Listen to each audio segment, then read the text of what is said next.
नमस्कार, मैं हूं अनुराग चड्ढा। इनसाइड विद अनुराग में आपका स्वागत है। दोस्तों, कभी अखिलेश आजम के घर तो आज आजम अखिलेश के घर। सपा प्रमुख और सपा संस्थापक की यह एक महीने में दूसरी मुलाकात है, लेकिन इस मुलाकात और पिछली मुलाकात में जमीन आसमान का फर्क है। जहां आजम और अखिलेश की पहली मुलाकात शिकवा शिकायतों को लेकर थी, तो वहीं आज की मुलाकात सियासी रणनीति और महत्वाकांक्षा को लेकर बताई जा रही है। ऐसा इसलिए क्योंकि पहली मुलाकात की तरह इस मीटिंग में सिर्फ आजम और अखिलेश नहीं, बल्कि आजम के बेटे अब्दुल्ला खान भी मौजूद थे। अब्दुल्ला की मौजूदगी ये साफ करती है कि आज की मुलाकात सिर्फ आजम खान के सम्मान की नहीं, बल्कि यह आजम खान की सियासी विरासत को भी 2027 के नक्शे पर फिट करने की है। माना जा रहा है कि आजम खान सिर्फ अपने लिए नहीं, बल्कि अपनी आने वाली पीढ़ी के लिए भी सपा में मजबूत हिस्सेदारी चाहते हैं। सूत्रों की माने तो इस मुलाकात में आजम ने बिहार चुनाव के साथ साथ उत्तर प्रदेश के पंचायत और 27 के विधानसभा चुनावों को लेकर भी रणनीति को लेकर बात की। इस मुलाकात के बाद सपा मुखिया अखिलेश यादव ने भी एक्स पर एक भावुक पोस्ट किया।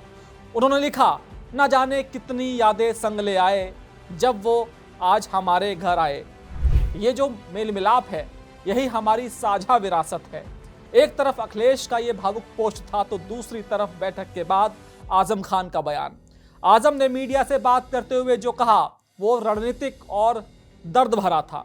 आजम ने कहा, अखिलेश बिहार चुनाव में व्यस्त हैं, मैं अपनी दास्तां लेकर उनके पास आया था, अपना दर्द बयां किया, मुझ पर जो गुजरी वह बताने आया था। हमारे बीच क्या क्या बातें हुई ये तो मैं नहीं बता पाऊंगा। यहाँ आजम खान साफ तौर पर यह जताने की कोशिश कर रहे थे कि विक्टिम वो हैं, जुल्म उन पर हुआ है।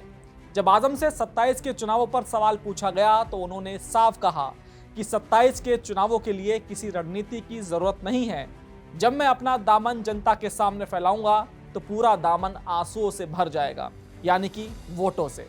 आजम ने यह बयान देकर कहीं ना कहीं ये साफ कर दिया है कि 27 के चुनावों में अखिलेश यादव और समाजवादी पार्टी आजम के चेहरे पर जमकर प्रचार करेगी। आजम के ऊपर हुए जुल्मों को विक्टिम कार्ड की तरह खेलकर मुस्लिम समाज को अपने हिस्से लामबंद किया जाएगा।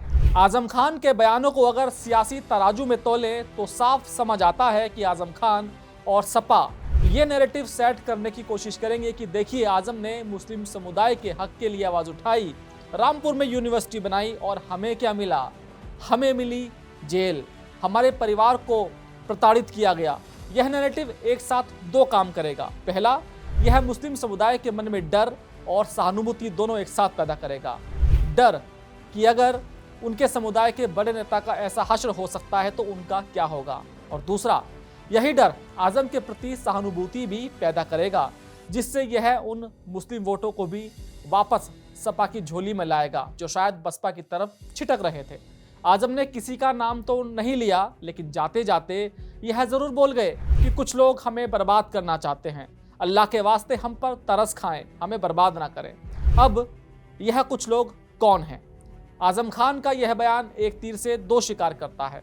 पहला और सीधा निशाना तो जाहिर तौर पर सत्ताधारी दल यानी कि भाजपा पर है कि भाजपा सरकार उन्हें बर्बाद करना चाहती है, और दूसरा निशाना पार्टी के भीतर कुछ नेताओं को लेकर भी हो सकता है। रामपुर सांसद और आजम खान के बीच की तल्खी जग जाहिर है। ऐसे में यह उन नेताओं के साथ साथ अखिलेश यादव को भी संदेश हो सकता है कि अखिलेश अपने सबसे वफादार सिपाही की बर्बादी को रोके। पार्टी सूत्रों का कहना है कि यह बातचीत संगठनात्मक मजबूती और मुस्लिम वोट बैंक की एकजुटता को लेकर थी। राजनीतिक गलियारों में इसे समाजवादी परिवार के भीतर तालमेल की कोशिश के रूप में भी देखा जा रहा है, ताकि जनता को यह लगे कि ऑल इज वेल। सपा के एक प्रवक्ता ने कहा, यह सामान्य सियासी गुफ्तगू है। आजम साहब का अनुभव चुनावी रणनीति में अमूल्य है, लेकिन पार्टी के प्रवक्ता भले ही इसे सामान्य सियासी गुफ्तगू कहें, यह सामान्य बिल्कुल नहीं है।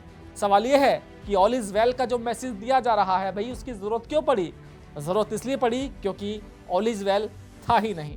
यह मुस्लिम यादव गठजोड़ जो सपा की रीढ़ की हड्डी है, उसमें मुस्लिम फैक्टर कमजोर पड़ रहा था।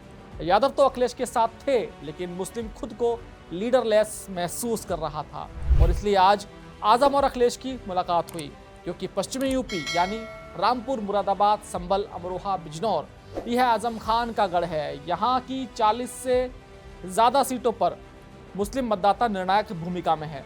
आजम खान की वापसी का मतलब है इन सभी सीटों पर सपा के संगठन को फिर से जिंदा करना। आजम का वो अनुभव जिसकी बात प्रवक्ता कर रहे हैं, वो सिर्फ भाषण देना नहीं, वो बूथ मैनेजमेंट का अनुभव है जो सपा कैडर को लड़ाई के लिए तैयार करता है। और आजम की इस ताकत का अगर मैं उदाहरण बताऊं तो आज अखिलेश यादव से मुलाकात से पहले आजम ने कल गुरुवार को माफिया मुख्तार अंसारी के बड़े भाई और पूर्व विधायक अंसारी से मुलाकात की थी। पूर्व मंत्री अभिषेक मिश्रा भी उनके साथ थे। यह कोई छोटी मुलाकात नहीं थी।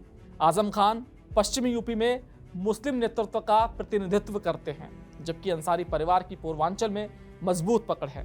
राजनीतिक विश्लेषकों का मानना है कि इन दोनों ध्रुवों का फिर से करीब आना पूर्वांचल को लेकर पश्चिमी उत्तर प्रदेश तक पार्टी को एकजुटता का संदेश देगा। मुख्तार अंसारी की मौत और आजम खान की जेल, इन दोनों घटनाओं ने सपा के एम वोट बैंक को कमजोर और भयभीत किया था। ऐसे में आजम खान का पहले अंसारी से मिलना और फिर अगले दिन अखिलेश यादव से मिलना, यह एक सीधा संदेश है कि पश्चिमी यूपी से लेकर पूर्वी यूपी तक मुस्लिम नेतृत्व एकजुट है और वो अखिलेश यादव के नेतृत्व में समाजवादी पार्टी के साथ खड़ा है। साफ है कि आजम खान ने आज अखिलेश यादव से मुलाकात में सिर्फ अपना दर्द बयां नहीं किया होगा, बल्कि उन्होंने पूरब से पश्चिम तक फैली अपनी ताकत का नक्शा भी पेश किया है। दोस्तों, मेरा ये विश्लेषण आपको कैसा लगा कमेंट बॉक्स में जरूर लिखकर बताइएगा। साथ ही साथ मेरे चैनल को सब्सक्राइब करना बिल्कुल मत भूलिएगा। तो दोस्तों, फिर आपसे मुलाकात होगी किसी दूसरी खबर के साथ। नमस्कार।